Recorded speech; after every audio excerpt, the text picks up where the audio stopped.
Namaskar. Good evening, all of you.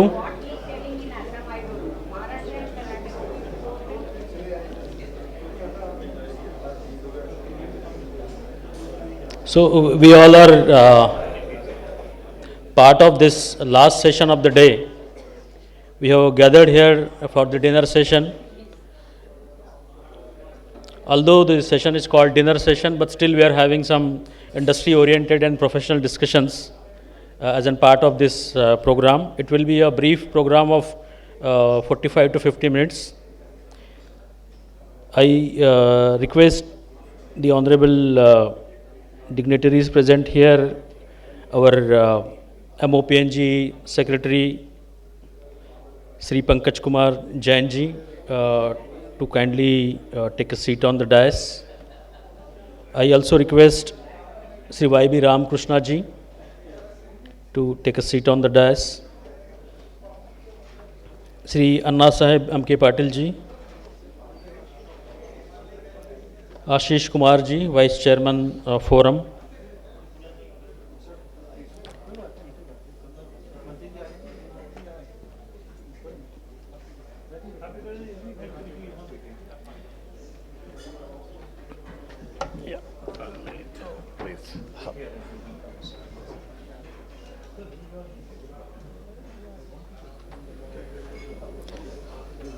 Professor Sanjukta Subudhi ji from TERI.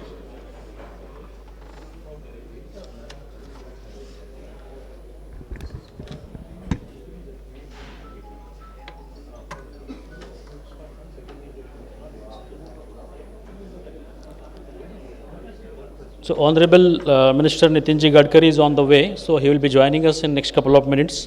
In the meantime, we'll continue with our today's agenda. In today's third session, it was a nice interaction on FOM. So there are some sort of key research which was being conducted by TERI. TERI is one of the international organization doing a lot of research in terms of energy, bioenergy and related domain. So I request Professor Sanjukta to address us in terms of briefly sort of research status which is having a correlation with the CBG industry, so that we can complete that part of the session and then proceed with the rest of the agenda. Professor Sanjukta.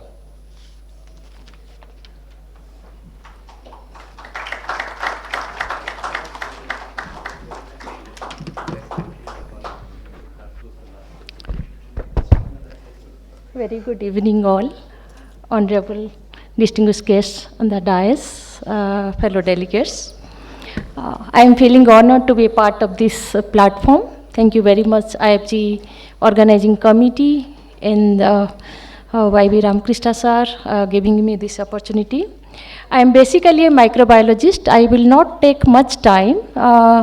We have heard many of those sessions, we heard many of those numbers with respect to biogas productivity, feed, FOM, the productivity. So I will focus mostly on the process aspects. Being a microbiologist, I would like to focus here whether you talk of CBG or fermented manure, all these processes are being driven by the microbes. So it is very much essential to understand the underlying mechanism that the microbes are playing a key role in whether in terms of production of the biogas and FOM. So the major challenge that we heard is the offtake of, I will be focusing on FOM, which is also linked with the CBG productivity. The offtake issue is mainly linked with the quality, the productivity and the cost. If you see with respect to cost, for biological processes, when you talk of cost, it is basically the capital cost, operation cost, and the input feed cost. When we see this process, the input feed, we are producing biogas, but not that 100% of input feed is being converted to the biogas. Even though from biogas, we are talking of the biomethane, which is around 55 to 60%. If the process is more effective, it might go to 65%. The rest of the part, we are getting, let's say, fermented organic manure. But logically it will never be cost economically viable when we see we are not able to recover 100% of input feed cost in terms of output cost. So where, and the other thing is the quality assurance. When we change the input feed, there is a great variation in the FOM composition quality. So it is very much essential that one must take into consideration that the FOM, how with respect to hygienic or the quality and the composition, and that must be characterized time to time and with respect to feed. Even though a plant is running with one type of feed, that doesn't necessary that the FOM outcome, the composition is the uniform. That is again linked with the fermentation, the anaerobic digestion process. And apart from that, as we understand that the C/N ratio is one of the major factor where it is also not being qualifying as to use as a direct fertilizer. That is again linked with the incomplete digestion. So one needs to make it sure that the biogas process is running effectively to reduce the process operation cost. Having said that, to monitor the fingerprint the microbes which are running this process. There are only 4 types of microbes. Those are driving this process biogas, and it is essential that at which stage those microbes are actually being expressing their functional attributes inside the gas plant. So it is very necessary to monitor or map the microbial fingerprinting of that biogas, the slurry which are being that is being run with a particular type of input feed, so that one can definitely establish a select microbial consortium that could be specific to the with respect to the input feed. That is one aspect is required. And apart from that, as you see that the microbes drive this process basically based on the enzymes, those are being acting as a biocatalyst. Once the microbes are already being there, one can definitely look at for enhancing the functional aspects, which is the providing in terms of cofactors or nutrients that can enhance the functional attributes of this. So this is what we call at high rate biomethanation process that will not only take it for the cost reduction with respect to the reduction of fermentation time. So one is the input cost, one is the operation cost. One can definitely look into reduction of the operation cost by reducing the HRT or the fermentation time. That will simultaneously lead to the enhance the digestion aspect of this input feed. Mostly the hydrolysis time takes most of the time during this process. So if we change the field, let's say agriculture residue or any other, one must take into account what is the hydrolysis phase also. And apart from that, when we say that acetogenic and acetogenic, but we are never looking at to the aspects which are the microbes they are acting on acids and acetate. And so that is the crux of this process. One must look into the fact that what is the input composition, at what stage, what are the compositions metabolites of that process, so that one can look at if some biogas process is rich in some, let's say, acetate, one must look into factor that some microbes which are feeding on acetate are rich over there. So there are different type of methanogens which are working on that. That is one aspect is very much essential that can not only enhance the digestive proportion, also can reduce the operation time, also can enhance the digestion property. Number 2, when we say one is the biogas, and when we take off FOM, one is quality, we understand, one can definitely balance it. And the buyers, if we say farmers, they must be having some assurance because they also have security with respect to the crop productivity.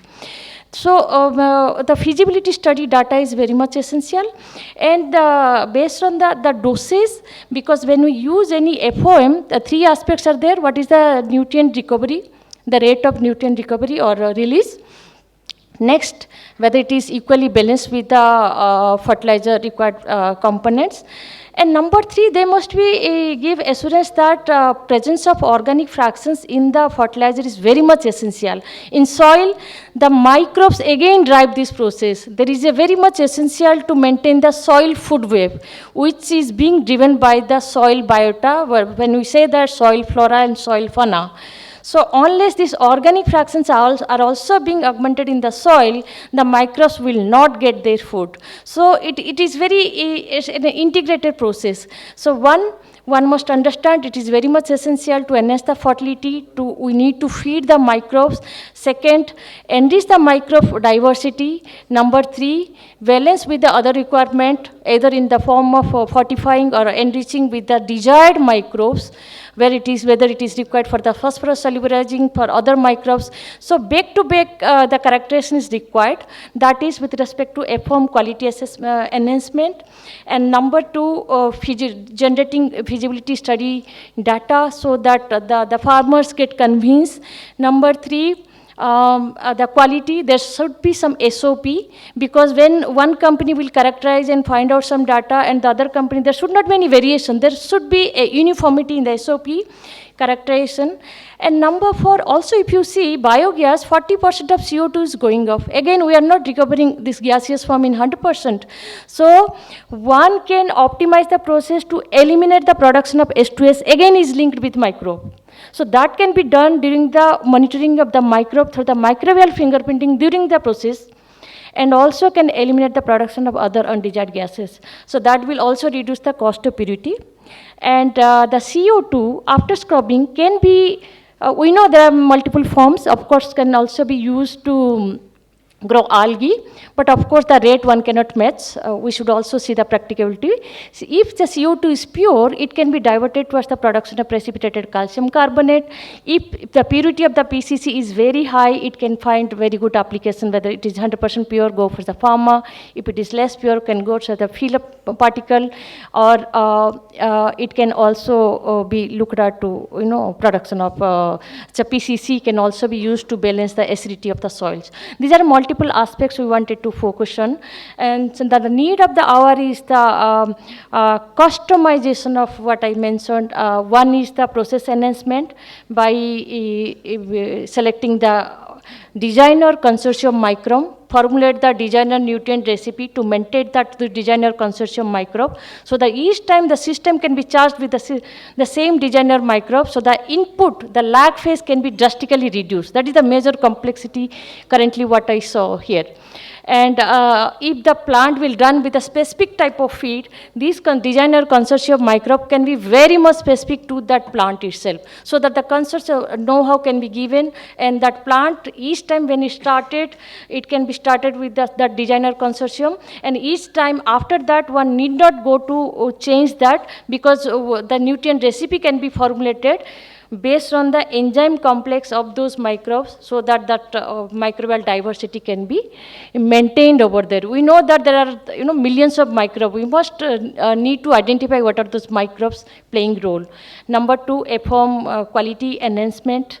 It should be free of the pathogens. And number 3, you look for the use of each of co-product, will not be a waste product, each of co-product as a bio-commodity, so that the cost of biogas, cost of FM gets balanced overall, and this can also address the context of circular bioeconomy. That's it. Thank you.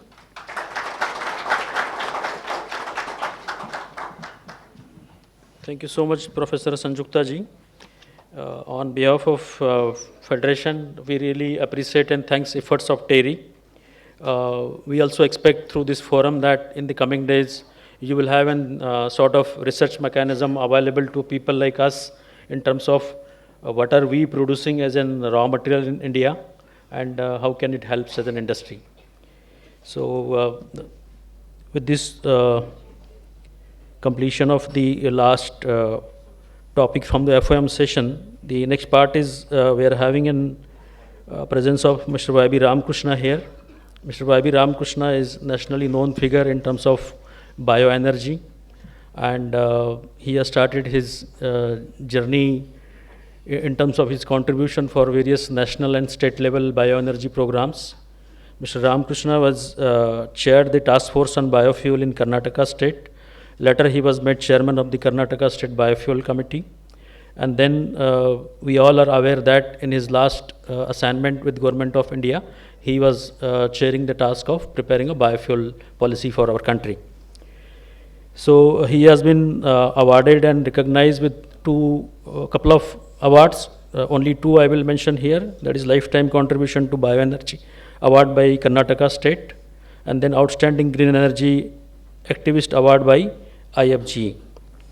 So he's member on various relevant ministries and industry panels in terms of MOPNG, Niti Aayog, MS, the Methanol Forum, as well as now he's chairing the IFG Forum.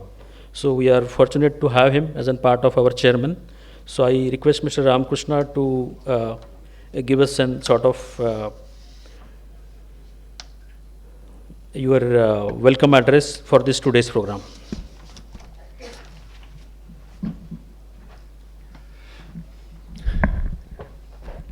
So very good evening to all of you, and welcome back in this session. Honorable Secretary Ji, Pankaj, Jain, and other dignitaries on the dais and off the dais. Sir, what I am going to do is just sum up what we did today, and we do have quite a few expectations from the government, and we would appreciate if you could react. I mean, as we all know that this forum is just about 4 months old, and in the last 4 months we have had very effective interactions with the Ministry of Petroleum, Ministry of Agriculture, Fertilizers in the Prime Minister's office, basically to flag many issues that is being faced by the CBG producers at this point of time. And a lot of initiative has really been taken by Government of India in the last few months, and we also see that that seriousness getting reflected in the new budget this year also. So and during these 4 months we have also been having a lot of consultative process with the various stakeholders, and today we have nearly about 25-26 serious players who have become members of the forum, and many more in the pipeline now.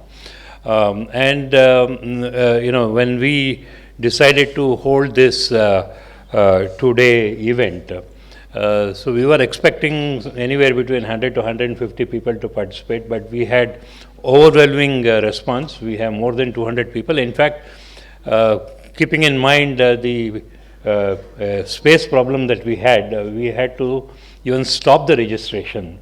So, and we facilitated some of them on, join virtually on this program. The 1.5-day program started with the inaugural program, and we had the minister participating, and we had about 2 or 3 presentation. I made the opening remarks, and then a couple of other presentations before the minister could respond to it. And we also had, from the forum side, we came out with a small report, by our knowledge partner, EAC has come up with a report, which essentially captures the kind of challenges that we have and the kind of interventions that are required in the CBG sector. And in the very first session, the focus was on the feedstock issues. As we all know that the biogas program can be driven with different types of feedstock, starting from agricultural residue, municipal solid waste, animal dung, and also industrial waste like press mud, etc. And each of these feedstock has different issues and challenges. So it was deliberated upon, and in each of these sector, what kind of interventions are required is something that was deliberated in the session 1. And in the next session, the focus was on the offtake issues. So especially, the people, who have been producing the biogas, either they have not been able to sell all the gas that they produce, some of it is being flared up, or they are not able to, run their plant at full capacity, basically because that ecosystem is not fully evolved to absorb all the gas that is being produced. So we were looking at different scenarios and what kind of interventions may be required to ensure that the kind of offtake guarantee that is being assured by the government becomes a reality, and also the plants become sustainable and profitable, and that is what we discussed in other second session. And later on in the third session, we were looking at fermented organic manure related issues. Now, basically what we are looking at is how FOM is being compared with the chemical fertilizers and looking at the NPK value. But what is important and critical here is the new narrative that has to be created, where the organic carbon is something that has to go back to the soil for the sustainable agriculture. So the whole discussion was how do we create this kind of a new narrative for that, and what is the kind of interventions that are really required, etc. That was something that was discussed in the third session. Apart from the serious players in the biogas sector, we also had people from the Ministry of Petroleum, who participated, and they responded, and they tried to tell us, in the entire value chain, what are all the kind of interventions that are being expected. And also we had a banker presenting, and for bankability of this project, what are their kind of expectations, etc., was also being discussed. So tomorrow we have two more sessions. One of the session is focused on the carbon credits and financing this particular sector, and we have a lot of experts in that field who will be participating. And the last session tomorrow is going to be from participants from various states. State governments are going to be representing, and the kind of policy ecosystem that is evolving in their states, which would attract investment in their own states, is something that we are looking at presenting. We also had one presentation from the advisor to UP Chief Minister, Mr. Avasti, who was there in the inaugural session. He also presented about the bioenergy policy of UP, and what are all the kind of support that are going to be extended as far as the biogas program is concerned. So as far as you are concerned, sir, we need not have to explain to you what are all the kind of issues and challenges that facing. And people who have been participating here, they are quite eager to hear from you as to what are all the kind of interventions that are being proposed by the ministry at this point of time, and that would give them the confidence to take their programs forward. And those of them who have not made an investment decision yet, but waiting for those kind of inputs from you, probably would be enthused to do that kind of investment soon. Thank you.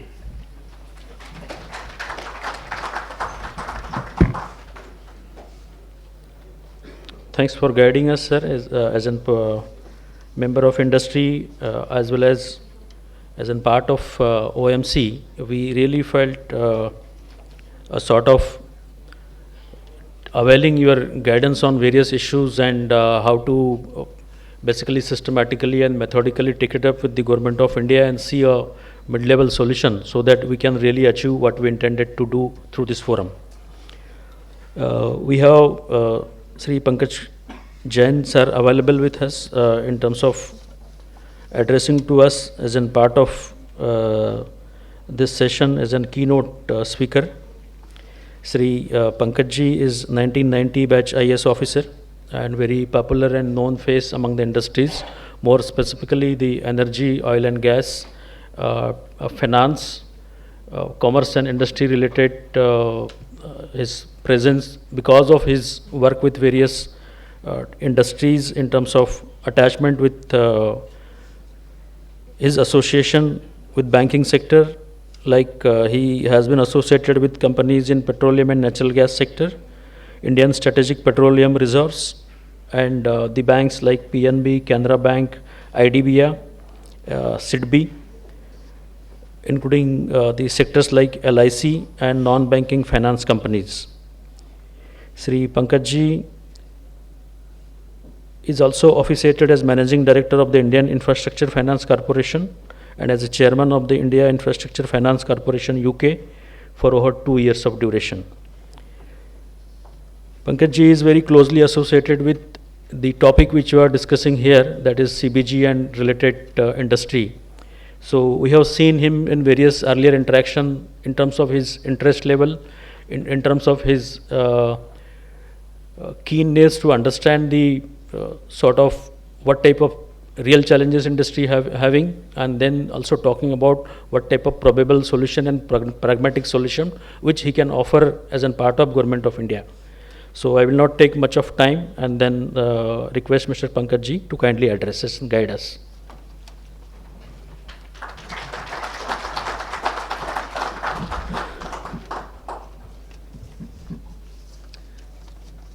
Thank you very much, and Mr. Ramakrishna and our honored guest, Mr. Sahab Patil, and all the audience present here. So it's absolutely a delight to be here, although it's late in the evening, and it's a brave man who stands between the guests and dinner.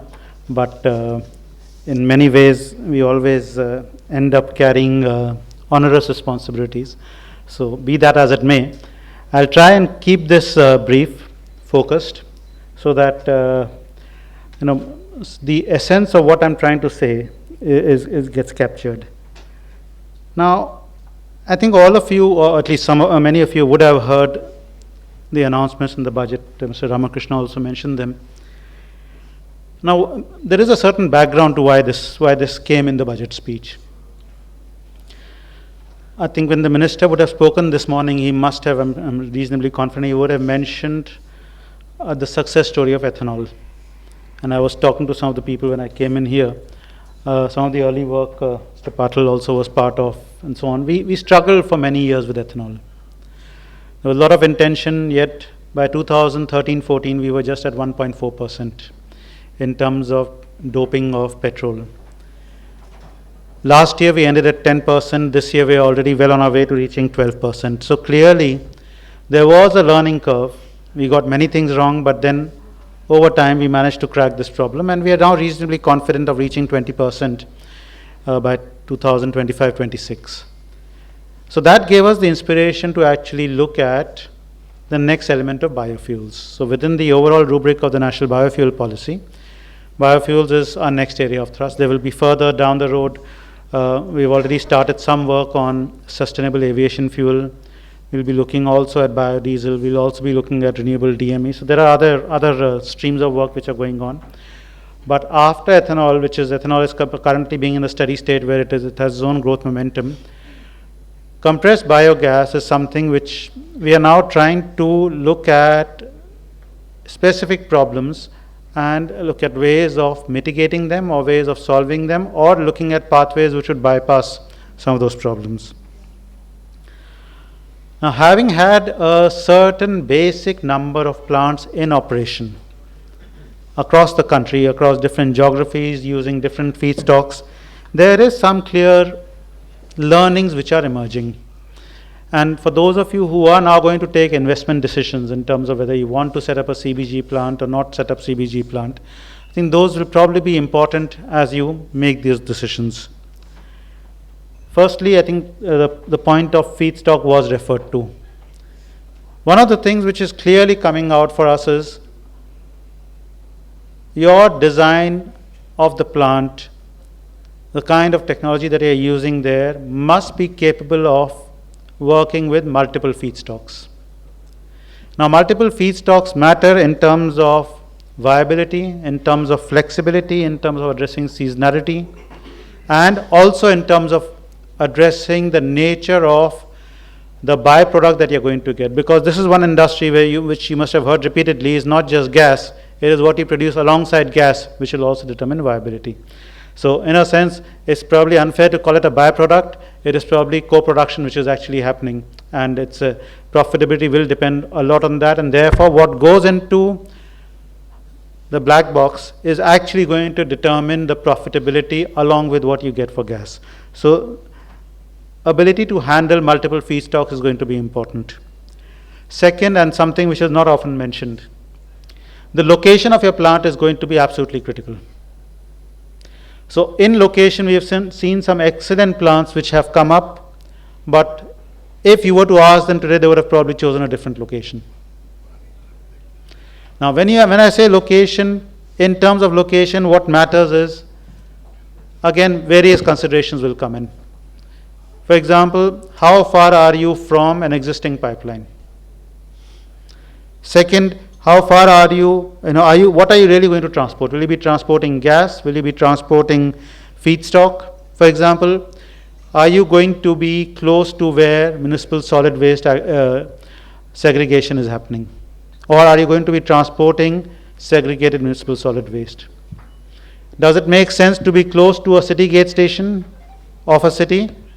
Or does it make sense to be closer to where the dumping yard is? Third, will you be transporting slurry, or will you be transporting FOM? So a lot of consideration will actually have to go into location decisions. Do not take location decisions simply on the basis I have land available somewhere, or the state looks good and therefore let me go and do it there. I think there is a lot of nuancing which is necessary in terms of deciding where to locate the plant, which is probably not as important in many in the industries, but in this case it can be critical to profitability. Third, where you will have to be nimble is in terms of understanding that whatever feedstock you are using or what you are basing it on has alternative uses which are available. A good example is press mud. Some of you may be excited about press mud, but remember, press mud is now being used in brick kilns through briquetting. So the price that you pay, the costing which you have thought of, could suddenly change because somebody else is going to pay more. So some of those issues may even require an administrative response, and that is where some of the states and the central government may have to step in terms of making sure that decisions which are taken are in overall national interest. Another aspect which again should receive much more attention is technology. Technology not just in terms of your primary digesters. Technology is going to matter equally in terms of yields which you are going to get, in terms of, for example, the enzymes which now make it possible to get higher productivity. In some places, catalysts are making that difference, and I think I heard this reference also to kind of microbes being used. So the technology part is going to determine a lot of your viability, and therefore, please pay more attention than usual to some of the emerging technology trends on this. Technology will also matter in terms of standardization of outputs, particularly FOM and slurry, because what we have seen is you are, even with the same raw material, same feedstock, you are getting very different grades of FOM and slurry, and you struggle thereafter, it's not meeting standards. If it's not meeting standards, that product is no good. And therefore, some of the technology interventions will have to be configured around how do you make sure that the value that you get for your co-products is enhanced to the maximum. Another element over here is going to be energy costs. It's pointless to assume that you will get cheap electricity from the grid. You will always be charged industrial rates. You're going to keep struggling with that. So is it possible to look at solar generation, solar power coming in with the unit so that you're actually saving those costs? Are there other renewable things which you can use to save your reliance on grid power? So some of those elements are going to matter quite a bit again in terms of profitability. Green credits was mentioned in passing. I think there is work which has to be done by government. There is a talk of, can you trade these green credits? Can you get some money on that? The blending obligation that we are trying to now, we have already talked about in the budget. We will be introducing rules on those in the course of the next few months. Blending obligations are meant really to allow a green molecule to travel in the same pipeline as a fossil fuel molecule and then be recognized as such at both ends. So the idea of blending is not simply to say, let's force somebody to buy it. The transmission of a green molecule end to end should be enabled, and that is where CBG would really have a role, because it's as green as it gets.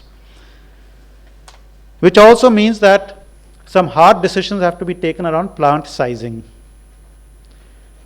There's not enough experience to right now tell me which is the sweet spot on plant sizing.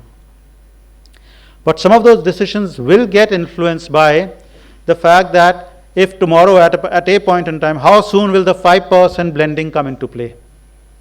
How soon will pipeline infrastructure be at my doorstep? So as of now, we are still yet to see huge CBG plants emerging on India's landscape in a significant manner. We have 1, 2, or 3, but I don't think we have still seen a far greater number of those plants coming in. So if we are able to bring in volumes, we are also then working on the feedstock simultaneously with multiple feedstocks, then plant sizing decisions become very, very different. Also, we probably may need to start thinking a bit more about additional co-products and byproducts which are coming out. I normally, when I talk to CBG producers, nobody is so far talking about purified carbon dioxide. If purified carbon dioxide is emerging, that itself is a revenue stream. It goes into dry ice, it goes into food processing, the whole lot of uses of purified carbon dioxide, and there is a revenue stream available. Similarly, it's just early days for thinking about this. The synergies with something which I began, the synergies with ethanol. Ethanol production and thereafter using things like spent wash, using things like pressed mud, using things like biogas to actually generate CBG is emerging as a new area where ethanol plants are now, as they're being designed, they are being designed along with CBG plants. So there is a lot of interesting things, are actually happening in terms of evolution of thinking. The point to be made over here is that some of you are going to be pioneers in this. Now, pioneers often get things wrong, but they also many a times get things right, and which gives them an advantage when others come in. Because when the first mover advantage is with pioneers, and in this case, we now know that there are some things which don't work very well. But we also do know that there are some things which can work very well if we get the combination right. So all I would request you is, before you make your final decision, some more diligence is warranted, because this diligence is not easily available in the market today. We don't have ready-made consultants who can immediately produce a report to you and say, I've checked everything, I've done this and we have seen this. You will have to get your hands dirty in terms of meeting more and more people, in terms of understanding the nuances, simply because in this industry, there are different templates. There is no one single template. Feedstock will matter, technology will matter, location will matter, sizing will matter. So there are multiple variables to manage, but what I can assure you is that there are a lot of government support measures which are in the offing. I'm not at liberty to disclose many of them, but some of them you got a teaser in the budget. B, as government, we are very committed to ensuring that CBG works, and we will do what it takes. And third, I think the future of this industry is bright, because gas is not going away anyway. We are going to be gas is going to be a major bridge fuel. Whether it's natural gas, today we are importing almost half of our natural gas. Even with increasing domestic production, the demand is increasing exponentially. With the demand increasing exponentially, there is a market, and the price continues to be attractive. So if we are able to make sure that we are getting the value for gas as well as whatever else we are producing as part of this, to my mind, this is a very exciting times to be getting into this industry. But in excitement, we should also not get carried away. We have to go into this with our eyes clearly open, understanding, complete our knowledge, and not just simply rely on what person X or person Y is saying. Please do your own diligence, but there is enough, in bits and pieces, there is enough knowledge base available which we should rely upon, we should tap. And I'm quite sure that as we continue on this journey, even within this year, within the months to come, we will be seeing a lot of exciting things happening, a lot of interesting things happening, and we should all be able to catalyze a lot more investments in this. So I look forward to receiving the deliberations of this conference, and making sure that we calibrate our interventions from the government side accordingly. So thank you very much for having me here. It's a pleasure talking to you.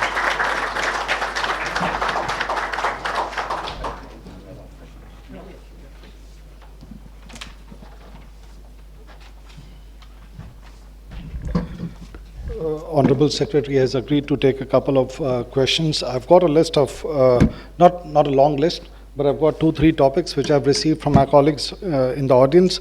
I'll just address 1, 2, 3 topics with you, sir. Your point on location is very well taken, and you rightly said that some decisions cannot be undone, but some can be rightly made. So, but even considering an ideal case scenario, we will have some distance to a grid which is going to come up or which is existing. I think that is one point which all of us would like to have some clarity on. Is there going to be a policy framework to enable that last mile connectivity? I hope it is last mile and it is not too many miles. So would you like to comment on that?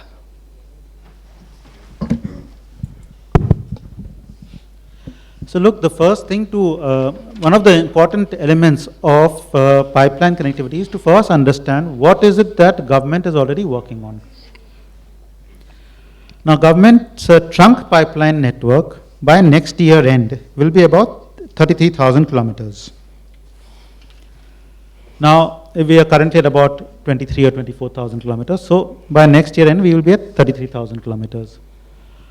What we are now doing is we are placing this entire network on the Gati Shakti portal. What you should try to be doing is that if you can, you should try to be, say, within 10 to 15 kilometers of the trunk pipeline, or the GA where you are located, the geographical area, where there is a CGD entity operating. Please go and have a conversation with the CGD entity there. Because we are only mapping the trunk pipelines on the PM Gati Shakti. In addition, distribution pipelines are going to be put up by the CGD entity. Eventually, the CGD entity is going to be your first buyer of choice. There will be others, so GAIL and so on might come in later. But the CGD entity would really be interested in buying your gas for 2 reasons. A, you are close by, and B, the CGD entity also knows that sooner or later he has to confront a blending mandate. So he needs to procure CBG at some point of time. That may be 2 years down the line, maybe 5 years down the line, that doesn't matter. But he would like to keep you on his right side rather than you selling the gas somewhere else and he having to pay tariff to transport the CBG. So in your decisions, please make sure that you are having some conversation with the CGD entity operating in that district or in that GA where you intend to set up a plant. That will help you determine where to site your plant, but rule of thumb will be don't be more than 10 to 15 kilometers away from where the pipeline is coming. Right, sir. That's very clear. We have 46 projects, that's the number which at least I'm aware of, which are already operational or commissioned, and there are quite a few of them which are under construction, which means these factors might have been taken, might not have been taken. So we will have a chunk of plants or capacities which will not be under these ideal conditions. What about those units? They could be 5 kilometers away or they could be 50 kilometers away. So yes, but see, the thing is this. At the end of it, any solution is going to be based on an average. Which means that nobody will be able to assure that, okay, if you're 100 kilometers away from a pipeline, I cannot assure you that we will make sure a pipeline reaches you. right. I mean, let's be quite honest about that. Yeah, yeah. There will be something which we are working on. Let's see when that sees the light of day to see what we can do. Government is keen on providing some kind of support for pipeline. Now, there are many loops that this has to go through, but it is obviously not going to be, no government scheme ever is open-ended to say that, look, I'm signing you a blank check. Yeah, yeah. So that is not going to happen, but there will be some support which should be forthcoming. Right, sir. Another topic is related to pricing. Now, as you know, we started with 46. Today, the pricing is indexed to CNG, which is better than what was earlier. But I think there is still some evolution which needs to take place from a pricing concept point of view also. Because if we, let's say, compare CNG and CBG, CBG has a production cost. as compared to a CNG, right? So there's a production cost, there is a refining cost, there is a transportation cost, all these cost factors are there. And then CBG gets indexed to CNG, which for the time being is fine because we are at a good level. But how it will evolve in the future is very uncertain. So do you think a cost-based pricing concept could be developed for CBG, wherein all these costs are taken up as a bottom-up, basis, to come out to really have a very fair pricing mechanism in place? Look, I think we have to think of it this way. There is a phase where the CBG industry will require support. However, the end game can never be cost plus. Now, I'm not saying that there is an end date for this. But at some point of time, the fact that if you have a blending mandate, if you have other things, there will be a point in time when this will get increasingly market driven, because if you have a variety of buyers and if you have a variety of sellers, then administered pricing should not happen. It should, we need, I'm not saying it's going to happen tomorrow. It will take time. But there will be a time which one can foresee that, yes, you will be able to say that, look, it's a competitive marketplace. Yeah. And CBG producers also have incentives to make sure that they're managing costs, reducing costs, bringing in efficiencies. Namaskar, sir. Aaiye, sir. Namaskar, sir.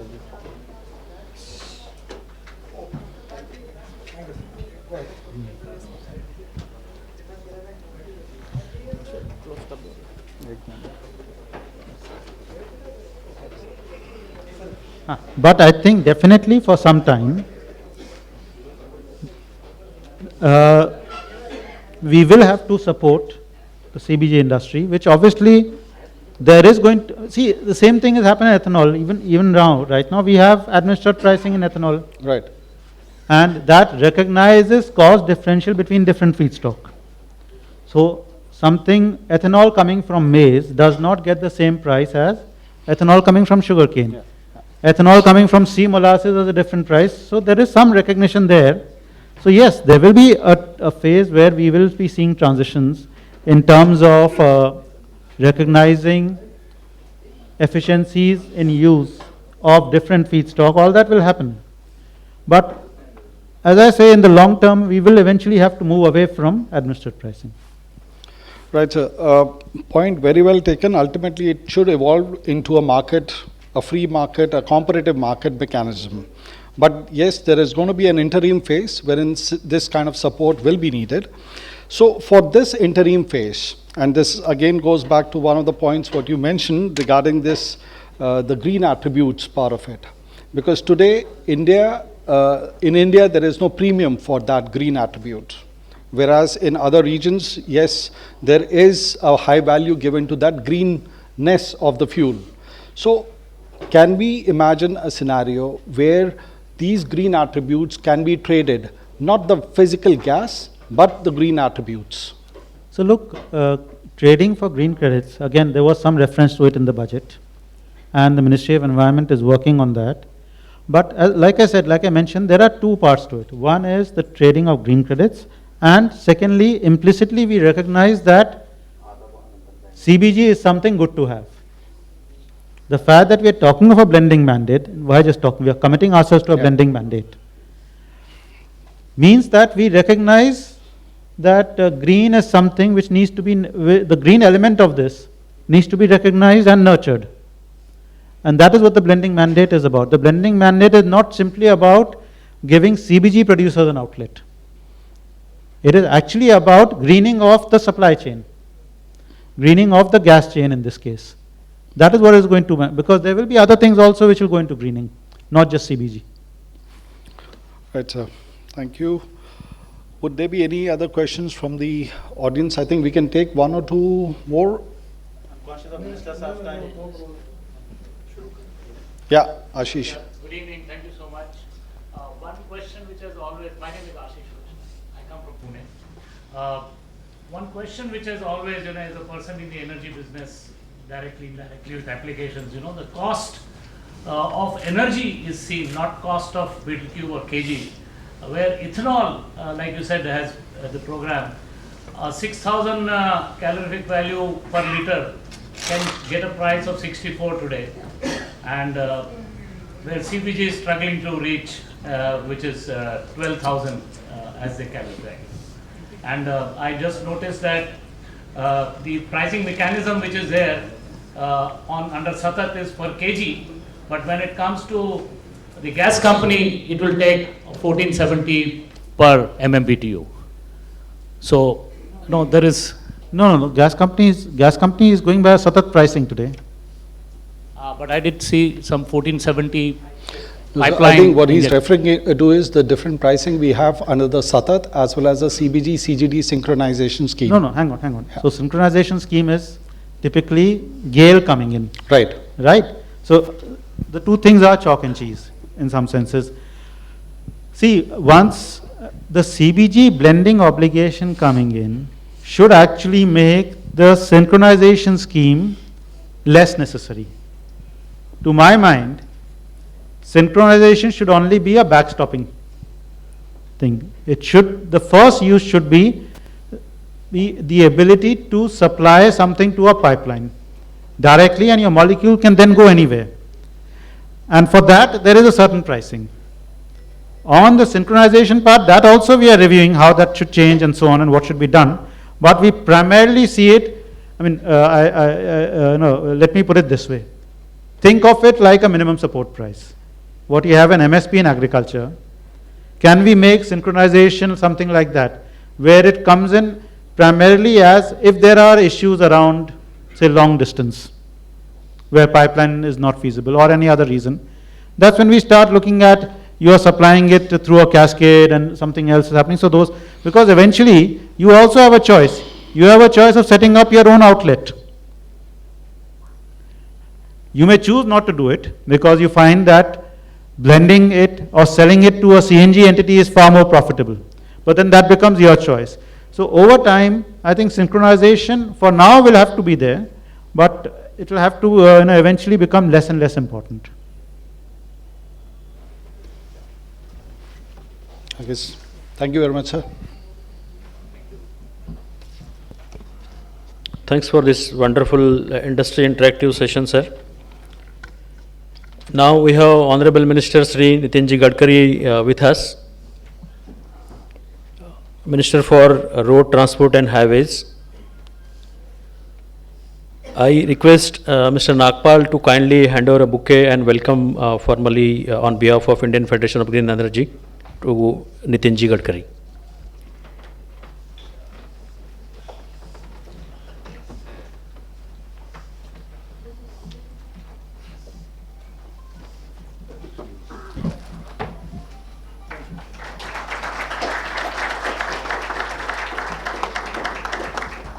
I request Kevin to kindly welcome Secretary MOPNG, Pankaj Jain ji.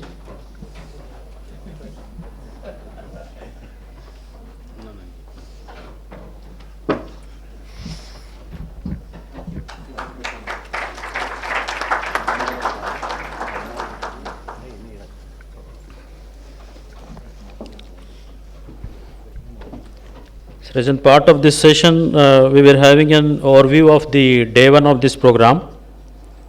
Chairman of IFGE, Ramakrishna ji, has given a sort of overview of this program to this panel here.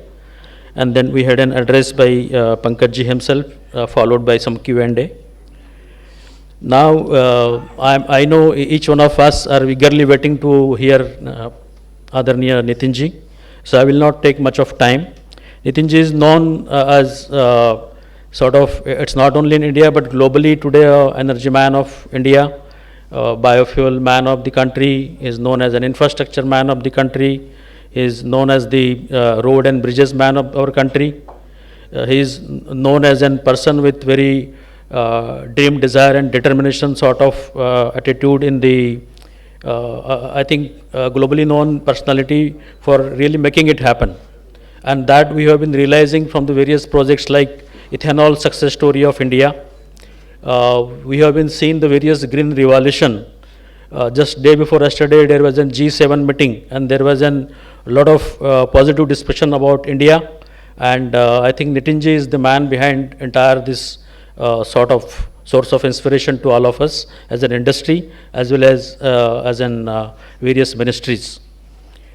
So it's not only a sometimes green energy, but he's having his very passion in terms of a real brand building for India. So that's how we see today 70,000 kilometers of road has been already made, another 30,000 kilometers of road is under progress.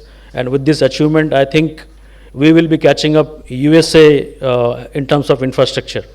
So I will not take much time. On behalf of IFGE, on behalf of industry, I humbly request Nitinji to kindly address us.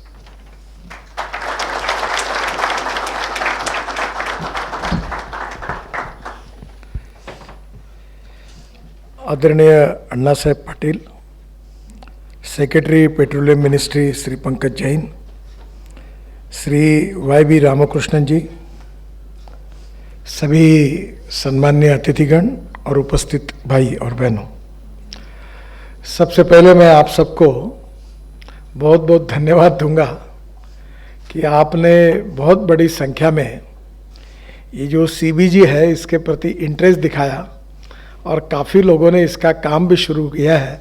इसलिए मैं हृदय से आप सबको धन्यवाद देता हूँ, आपका अभिनंदन करता हूँ। कोई भी बात आउट ऑफ बॉक्स जो होती है उसको इम्प्लीमेंट करने में और कन्विंस करने में टाइम लगता है। मैं कुछ दिनों से 4-5 साल से एक कोशिश कर रहा था कि ये दिल्ली में कचरे के 3 बड़े बड़े माउंटेन हैं, गाज़ीपुर में और 2 जगह पर है, और इसको रोड में डालना, पर मुझे कुछ जम नहीं रहा था। अभी हमने सक्सेसफुली दिल्ली के रिंग रोड UR2 में हमने 20 लाख टन ये दिल्ली का कचरा रोड में डालने में हम यशस्वी हुए। अभी अहमदाबाद में भी हमने करीब 20 लाख टन कचरा डाला है। तो स्वाभाविक रूप से अभी हम लोग पॉलिसी बना रहे कि कचरे को सेग्रीगेट करके हम लोग किस प्रकार से इसके ऊपर अलाइड इंडस्ट्री को तैयार कर सकते हैं। तो मुझे लगता है कि अभी ये परली का सब्जेक्ट था।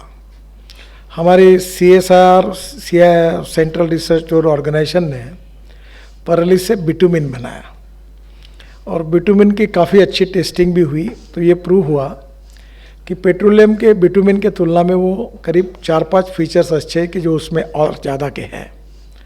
हमारे देश में 80 लाख टन बिटुमिन लगता है और 50 लाख टन इंडियन रिफाइनरी देती है और 30 लाख टन इंपोर्ट होता है।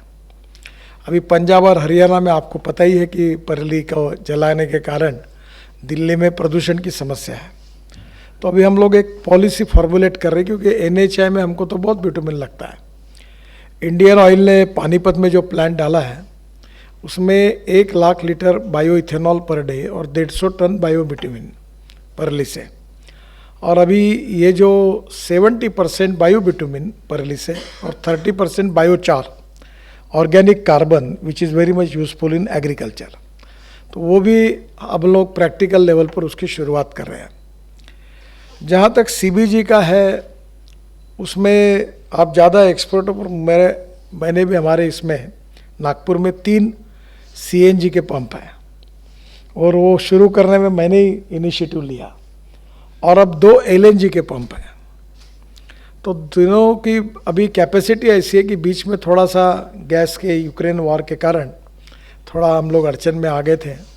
तो हमने पंकज जैन साहब को भी और पेट्रोल मिनिस्टर को कहा था कि लोगों में हम जब गए कि भाई अपनी गाड़ियों को कन्वर्ट करो, और उस समय गैस नहीं मिलता था तो लोगों की गालियाँ भी खाने को मिली, तो थोड़ी सी तकलीफें आई, पर अब फिर से परिस्थिति नॉर्मल हुई। तो प्रॉब्लम सभी इसमें आते हैं। एक इम्पॉर्टेंट चीज़ है कि जो 4 चीज़ें मुझे लगता है वो आप लोग भी उसको मानते ही होंगे। एक तो proven technology, second thing economic viability, third thing is availability of raw material, and fourth is marketability of the finish product. अब सरकार के तरफ से सपोर्ट तो है ही, पर अब मेरे यहाँ जब हम लोग ये 5 पंप हो गए तो मैं अभी राइस स्ट्रॉ से, हमारे यहाँ 5 डिस्ट्रिक्ट ऐसे हैं जो राइस स्ट्रॉ होता है, और एक बहुत बड़ा राष्ट्रीय प्रकल्प पूरा हुआ है गोसीखुर्द, और वहाँ अभी हमारा पैडी का ये 3 गुना बढ़ रहा है, तो राइस स्ट्रॉ अवेलेबल है।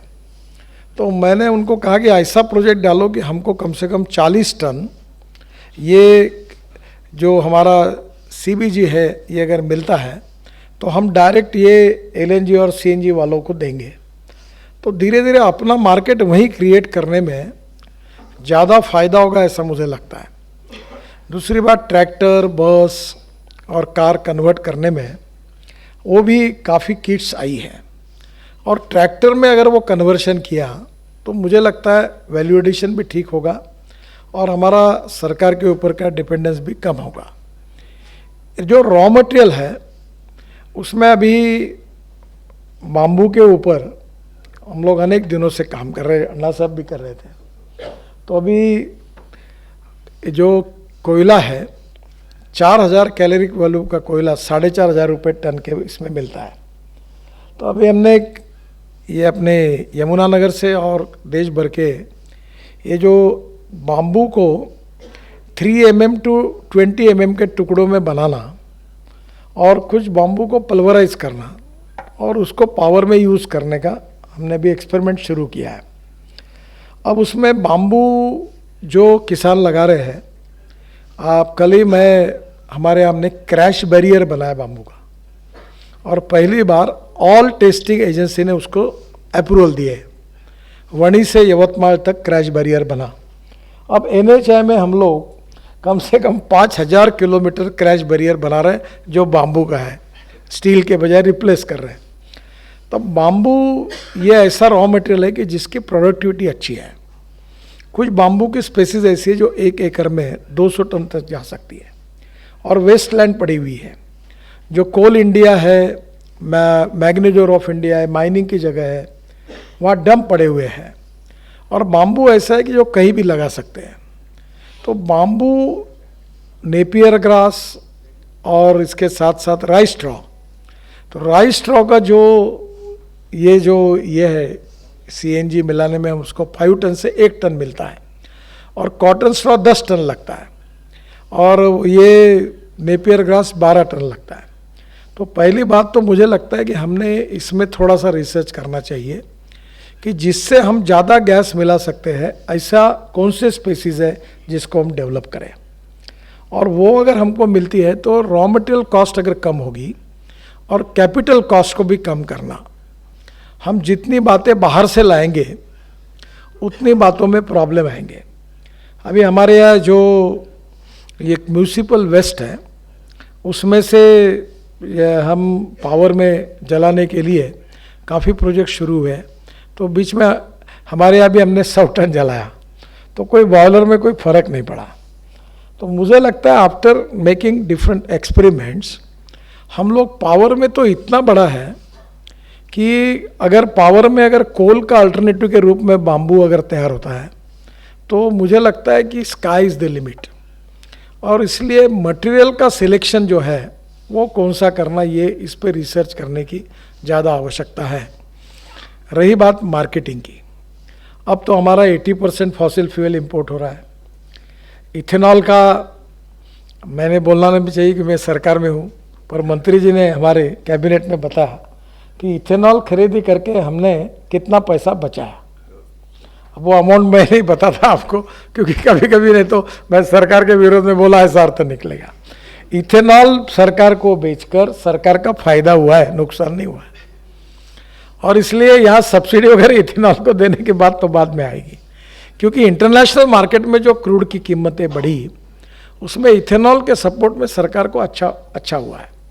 एक प्रॉब्लम है कि जो जनरेटर सेट है जिसमें करीब 3000 करोड़ लीटर डीजल जलता है, तो मैंने बहुत कोशिश करके किर्लोस्कर से, अब रामकृष्ण जी आप वो काम कराइए कि किर्लोस्कर से एक जनरेटर सेट इथेनॉल पर चलने वाला लाया, और वो अभी काफ़ी अच्छा चल रहा है। तो जनरेटर सेट अगर खड़े होंगे तो 3000 करोड़ लीटर उसमें है। पेट्रोल में 20% जाए तो 1000 करोड़ लीटर उसमें जाएगा। और अब फ्लेक्स इंजन जो मेरे डिपार्टमेंट में है कि जैसे वो कैम्ब्री करके मॉडल था कि जिसमें पेट्रोल डालने के बाद 60% पेट्रोल पर और 40% बिजली तैयार करता था। अब टोयोटो ने गाड़ियाँ बनाई है और वो कहते कि ये वो जो है वो 100% इथेनॉल डालेंगे और 40% बिजली तैयार करेंगे। तो पेट्रोल की कॉस्ट 25 रुपये लीटर आती है और पोल्यूशन नहीं है। अब टीवीएस, हीरो और बजाज तीनों ने स्कूटर भी और मोटरसाइकिल भी मेरे आग्रह से तैयार की, वो भी 100% इथेनॉल पे चलती है। एक बीच में प्रयोग हमने किया था कि इथेनॉल का माइलेज और पेट्रोल के माइलेज में फ़र्क है। 1 litre of petrol equal to 1 litre 300 ml of ethanol. तो बीच में रशिया से पंकज जी भी थे, हमने वो साइंटिस्ट को बुलाया, वो मशीन यहाँ लेके आए और फरीदाबाद में इंडियन ऑयल के जो राम कुमार जी है उन्होंने एक्सपेरिमेंट भी किया। उन्होंने कहा कि उन्होंने ये सिद्ध करके दिया कि पेट्रोल और इथेनॉल का एवरेज सेम आएगा। उनने एक टेक्नोलॉजी ढूंढी। फिर उसके बाद ARI में गया। अब ARI में अभी तक उसका रिपोर्ट नहीं आया। मैंने बीच में उनकी मीटिंग बुलाकर कहा है वो जल्दी ही रिपोर्ट देंगे। और वो अगर इथेनॉल और पेट्रोल का माइलेज अगर सेम होगा तो नेचुरली एकदम इकोनॉमिक्स बदल जाएगा। तो जो रिसर्च और डेवलपमेंट में जो काम हम कर रहे हैं उसमें से कैपिटल कॉस्ट को कम करना ये सबसे इम्पोर्टेंट है। डिमांड के बारे में मेरा व्यक्तिगत मत है कि हम कंपनियों के, सरकार को या पेट्रोलियम कंपनियां हमारा खरीदी करें, इसके बजाय हम हमारे यहाँ इनहेरेंटली ऐसी सिस्टम डेवलप करें कि हमारे एरिया में 1 पंप लगाए, 2 पंप लगाए और वहाँ के ट्रैक्टर, बसेस हम उसको कन्वर्ट करें। जो इकोनॉमिक्स है डीजल और पेट्रोल की तुलना में, उसमें निश्चित रूप से काफ़ी बड़ा इकोनॉमिक फ़ायदा। अभी मैंने ये ब्लू एनर्जी करके कंपनी है, उनके LNG ट्रक को लॉन्च किया और उनका जो इंजन है वो फियाट का है। तो बीच में धर्मेंद्र प्रधान, मैं और प्रहलाद जोशी जी वो बेंगलोर मैसूर हाईवे का इनॉग्रेशन करके हम लोग आ रहे थे। उस दिन राम कुमार और वैद्य साहब भी हमारे फ्लाइट में थे। तो हम लोग 5 लोग बैठ कर चर्चा कर रहे थे। तो मुझे प्रहलाद जोशी जी ने कहा कि साउथ ईस्टर्न रेल, इसमें हमारे पास इतना कोल है पर हमको रेलवे की रैक नहीं मिल रही। तो मैं आपको उपाय बताता हूँ। मैंने 4-5 ट्रांसपोर्टर को बुलाया और मैंने कहा रेलवे के रेट में ट्रांसपोर्ट करोगे क्या? तो बोले कैसे संभव है? मैंने बोला LNG ट्रक लो आप। उनके पास 2-2 हज़ार ट्रक थे। तो बोले हम LNG लेते हैं। LNG का इकोनॉमिक्स समझ में आया तो वो तैयार हो गए। तो मैंने प्रहलाद जोशी को कहा छोड़ो रेलवे को, ये रेलवे का जितना रेट है उसमें तुम्हारा कोयला लाके ट्रांसपोर्ट करने के लिए तैयार है, क्योंकि ये 40 टन का LNG ट्रक जो है वो डीजल की तुलना में उसका 60% ही खर्चा लगता है। तो नेचुरली ऐसे बहुत से ऑप्शन है जिसमें अपना मार्केट क्रिएट हो सकता है। और इलेक्ट्रिक में तो जब मैं कहता था तो हर रोज़ लोग पूछते थे गाड़ी रास्ते में बंद होगी तो क्या होगा, ये होगा तो क्या होगा, वो होगा तो क्या होगा। अब मेरे पास आते